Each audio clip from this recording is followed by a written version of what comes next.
ser feminista es una opción ética política, es una opción profundamente política y ética, ¿no? Que busca acabar con la cultura patriarcal, que busca más equidad entre hombres y mujeres, que busca cerrar las brechas de oportunidades entre hombres y mujeres y que lucha ante todo por los derechos de las mujeres, ¿sí? Eso es.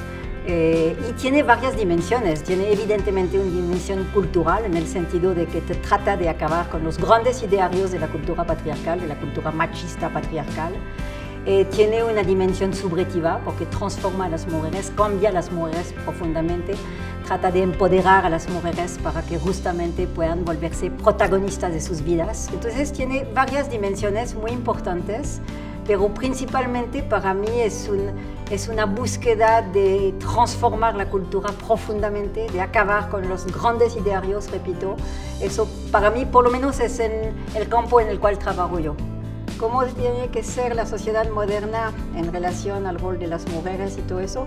Yo creo que tiene que ser una sociedad incluyente, donde haya mucho más equidad. Yo no sé si saben, pero que actualmente Colombia está en los 15 primeros países del mundo más desequitativa. Es decir, la brecha que hay entre ricos y pobres aquí es impresionante, la brecha que hay entre oportunidades de hombres y de mujeres es enorme.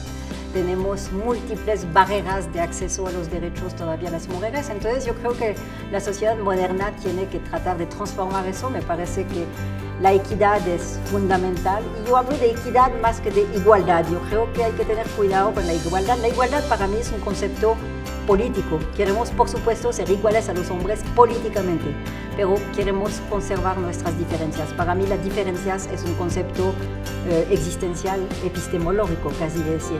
Yo no quiero parecerme un hombre, no quiero ser un hombre. Es decir, por eso hablamos de equidad y no tanto de igualdad. La igualdad confunde mucho. Yo nunca podré ser igual a un hombre como un hombre nunca podrá ser igual a una mujer. Yo nunca había visto tanta parafernalia. Yo estoy así porque, no sé decir si me parece súper importante, aun cuando también son muy importantes las pequeñas acciones de barrios, trabajar con mujeres populares en los territorios y todo eso, ¿sí? Es decir, son dos dimensiones muy distintas. Yo creo que de vez en cuando es muy importante eso. Había que ver las mujeres cómo estaban felices, aplaudían y todo eso. Pero eso es un trabajo enorme, enorme. No sé cómo Angélica logra hacer eso. Es una cosa que a mí me impresionó mucho, ¿no?